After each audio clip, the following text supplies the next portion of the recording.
Okay, hello dear students. We've discussed so far numerous wars that the British had fought in India to consolidate their empire. In this class, we're going to discuss about the Anglo-Sikh Wars by which the British in fact brought Punjab area, the area in and around Punjab under their control.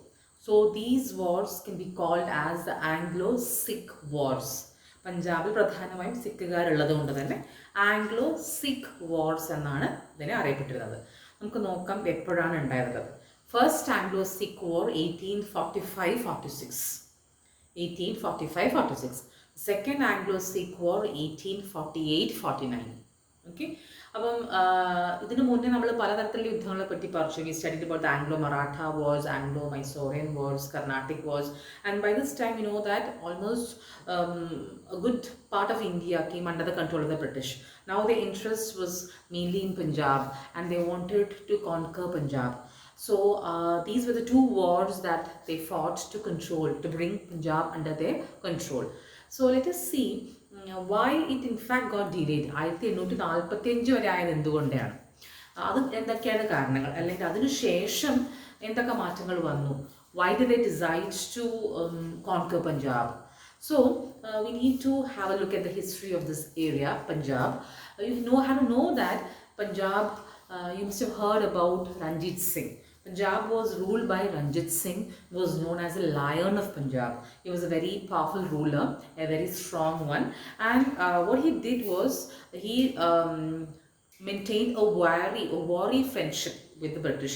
That means he kept a friendship which did not make the company think about conquering Punjab.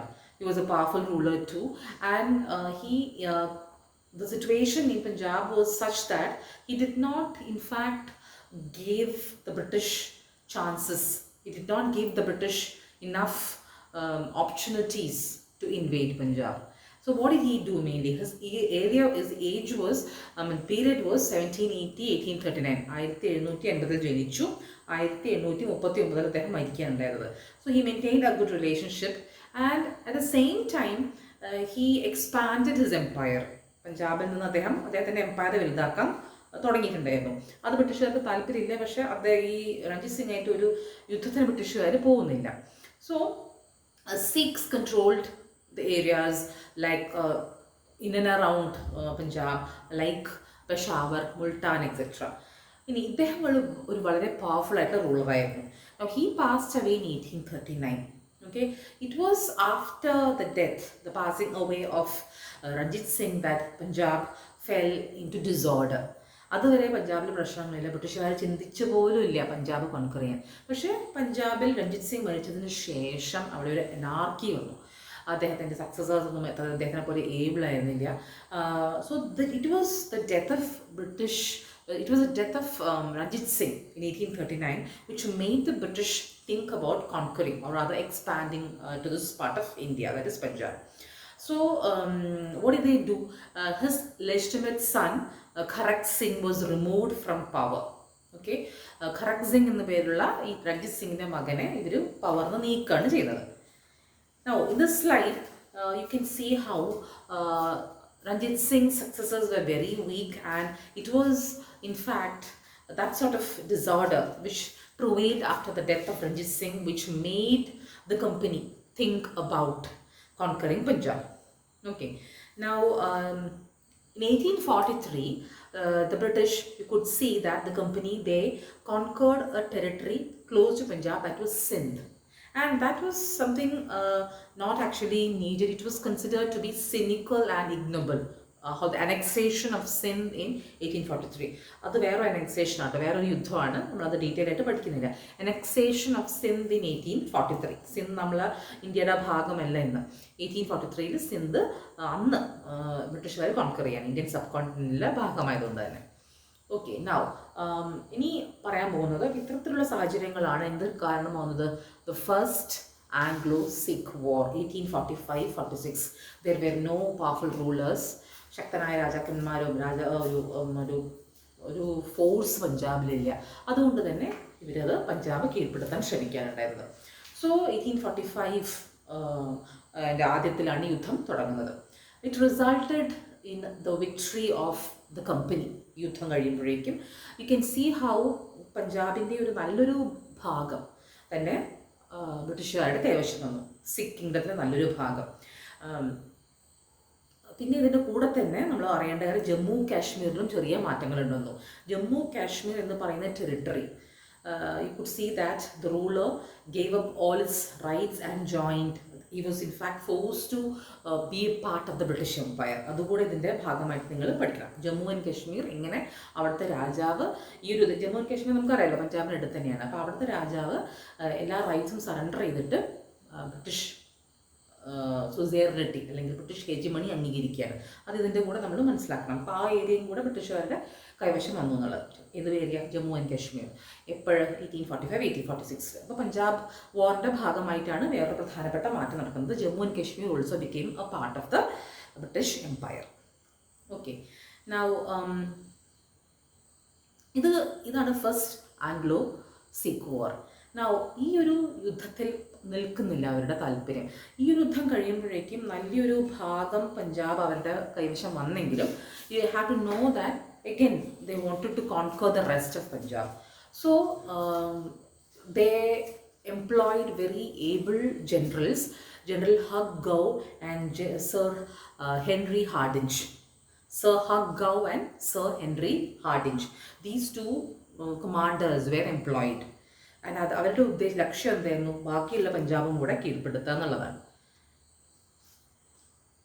Okay, now we can see how there was the Treaty of Lahore which was signed in 1846, and the Sikhs made to surrender a valuable region of their territory that was between the Beas River and the Satluj River. നമുക്കറിയാം ഒരുപാട് പഞ്ചാബ് എന്ന് പറയുന്നത് 5 നദികളാണ് അല്ലോ. അപ്പോൾ അതുകൊണ്ട് ഈ ഒരു area ബീസിനെയും സത്ലജിനെയും നെടുക്ക് കിടക്കുന്ന ജലന്ധർ ദോബ് ആരുടെ കൈവശാക്കി? ബ്രിട്ടീഷുകാരുടെ കൈവശാക്കി. That was a treaty of Lahore in 1846. പിന്നെ ഉള്ളത് നമ്മൾ നേരത്തെ പറഞ്ഞു ട്രീറ്റി ഓഫ് അമൃത്സർ. അതിൻ്റെ ഭാഗമായിട്ടാണ് നമ്മളുടെ ജമ്മു ആൻഡ് കാശ്മീർ ഭാഗമാവുന്നത്. ട്രീറ്റി ഓഫ് അമൃത്സറിൻ്റെ ഭാഗമായിട്ടാണ് ആവുന്നത്. അപ്പോൾ അതൊക്കെ ഇതിൻ്റെ റിസൾട്ട്സ് ആണ്. First Anglo Sikh war. ഇനി ഇവരുടെ താല്പര്യം ഇവിടെ നിൽക്കുന്നില്ല എന്ന് ഞാൻ നേരത്തെ പറഞ്ഞല്ലോ. They wanted to conquer the rest of Punjab. So they were in fact waiting for an opportunity, and that opportunity came in 1848. Okay, 1848-49 ഒരു രണ്ടാമത്തെ യുദ്ധം ഉണ്ടാകുന്നത്. അതെന്താണ് കാരണം നമുക്ക് നോക്കാം. 1848 ഒരു British officer, his name was Patrick Vans Agnew. He was employed in Punjab. അദ്ദേഹത്തിനെ കൊലപ്പെടുത്തുകയാണ് ഉണ്ടായത്. ഓക്കെ, അപ്പം ഇത് പിന്നെ ഈ പഞ്ചാബിലെ ആൾക്കാരാണ് എന്നും അവരൊരു കലാപത്തിന് മുതിരുകയാണെന്നുള്ളൊരു പേടിയുണ്ടായി കമ്പനിക്ക്. അപ്പോൾ ഈ സമയമാകുമ്പോഴേക്കും കമ്പനിയുടെ ഹെഡായിട്ടുള്ളത് ഡൽഹൌസി പ്രഭുവാണ്, governor general Dalhousie. Studied about Dalhousie. So he decided to make this as an opportunity to conquer the rest of Punjab. എന്തായാലും ഒരു കലാപത്തിൻ്റെ സാധ്യതകൾ കാണുന്നുണ്ട്. എന്താണ് കലാപത്തിന് കാരണമാകുന്നത്? ഈ ഒരു പാട്രിക് വാൻസ് ആഗ്നോ എന്ന് പറയുന്ന ഒരു ബ്രിട്ടീഷുകാരൻ അദ്ദേഹത്തിനെ കൊലപ്പെടുകയാണ്. അപ്പോൾ അതിൻ്റെ ഭാഗമായിട്ടൊരു കലാപം അവിടെ അതിൻ്റെ സാധ്യതകൾ കാണുകയാണ്. So what did Dalhousie do? He got his troops to this particular area and ഒരു റിബല്യൻ വരാൻ പോവാണ്, ഒരു കലാപം നടക്കാൻ പോവാണ്. അത് ഉടനെ സപ്രസ് ചെയ്യണം എന്ന് തീരുമാനിച്ച പോലെ Dalhousie he sent his arms to this particular area. Okay, അങ്ങനെയാണ് രണ്ടാമത്തെ യുദ്ധം നടക്കുന്നത്. That is 1848-49. ഇതിൽ പ്രധാനമായിട്ടൊരു യുദ്ധമാണ് ബാറ്റിൽ ഓഫ് ഗുജറാത്ത്. നമ്മൾ ഇന്നത്തെ നിങ്ങളുടെ ഇന്ത്യയിലുള്ള ഗുജറാത്ത് അല്ല കേട്ടോ, അത് ദിസ് ഇസ് അനദർ ഈ പഞ്ചാബ് ഏരിയയിൽ പെടുന്ന ഗുജറാത്ത് എന്ന് പറയുന്ന സ്ഥലമാണ്. Not the present state of Gujarat, അതല്ല. അപ്പം ഈ ഒരു ഏരിയയിൽ നടക്കുന്ന ഒരു യുദ്ധം, അതിൻ്റെ പേരാണ് ബാറ്റിൽ ഓഫ് ഗുജറാത്ത് 1848. ഇതിൽ ബ്രിട്ടീഷുകാർക്ക് കാര്യമായിട്ടുള്ള വിജയമാണ് ഉണ്ടാകുന്നത്. അങ്ങനെ ഈ ഒരു 1848-49 എന്ന് പറയുന്ന കാലഘട്ടം പിന്നെ ഈ ഒരു വളരെയധികം പ്രശ്നങ്ങൾ ഈ ഏരിയയിൽ ഉണ്ടാവുകയാണ്. ബ്രിട്ടീഷുകാർ എന്താ ചെയ്യുന്നത് വെച്ചാൽ the company they followed the Sikhs to Rawalpindi. പിന്നെ പോവാണ് റാവൽപിണ്ടി വരെ. അവിടെ വെച്ചിട്ട് the battle which happened at Rawalpindi, Sikhs were forced to surrender totally. അതോടുകൂടി യുദ്ധം തീരുകയാണ് ചെയ്തത്. So by 1849 you have to know that Punjab became a part of the British Empire. ഇതാണ് the Anglo Sikh wars. 2 യുദ്ധങ്ങളാണ് 1 and 2. First one 1845-46, second one 48-49. First വണ്ണിൻ്റെ വിജയം എന്ന് പറയുന്നത് ഒരു നല്ലൊരു ഭാഗം ടെറിട്ടറി ബ്രിട്ടീഷുകാരുടെ കൈവശം വരുന്നു. അതേപോലെ തന്നെ അതിൻ്റെ ശേഷം നടന്ന ട്രീറ്റി ഓഫ് അമൃത്സറിൻ്റെ ഭാഗമായിട്ട് ജമ്മു ആൻഡ് കാശ്മീരും അവരുടെ കൈവശം വരുന്നു. കാരണം ജമ്മു ആൻഡ് കാശ്മീരിലെ രാജാവ് എല്ലാം റൈറ്റും സറണ്ടർ ചെയ്തിട്ട് ബ്രിട്ടീഷ് പരമാധികാരം അംഗീകരിക്കുകയാണ്. പക്ഷേ അതുകൊണ്ട് തന്നെ ബ്രിട്ടീഷ് ആഗ്രഹങ്ങൾ തീരുന്നില്ല. അവർക്ക് പഞ്ചാബിൻ്റെ ബാക്കിയുള്ള പ്രദേശം കൂടെ കൈവശപ്പെടുത്തണം. അതിനൊരു ഒരു അവസരം കാത്തിരുന്നത് 1848 ഉണ്ടായി. ഒരു കലാപം നടക്കാനുള്ള സാധ്യത ഉണ്ട്. കലാപം ഒതുക്കണം എന്ന് കണ്ടെടുത്ത തീരുമാനിച്ച ഡൽഹൌസി അദ്ദേഹത്തിൻ്റെ ഈ ആർമീനെ അങ്ങോട്ട് പറഞ്ഞേക്കുകയും അവർ അവിടെ ഈ ബാക്കിയുള്ള എല്ലാ പഞ്ചാബിലുള്ള സിഖുകാരെയൊക്കെ ഒതുക്കുകയും 1849 follow the Sikh army till Rawalpindi and defeated. അങ്ങനെ വലിയൊരു ഏരിയ പഞ്ചാബ് ബ്രിട്ടീഷ് എംപയറിൻ്റെ ഭാഗമായി. This is how they consolidated the empire. Now with the Anglo-Sikh Wars, the British had a decisive victory. They also got Jammu and Kashmir. ഈ ഒരു നടുക്കൾ 1846 treaty of Amritsar പ്രകാരം. So you can see a major chunk of North India thus became a part of British Empire. This was in fact a major move that the British made to consolidate their empire in India. So we've actually come to an end with the wars which led to the consolidation of the British Empire in India. We've discussed so many wars now, and all these wars at the end, you know that the British won. They sidelined all the other foreign powers, the French, the Dutch, all of them got sidelined and they became the masters in India. So this is what is known as the consolidation of the British Empire in India. This is the last war that I have discussed. Before that, we discussed so many wars. Now you know like how it happened.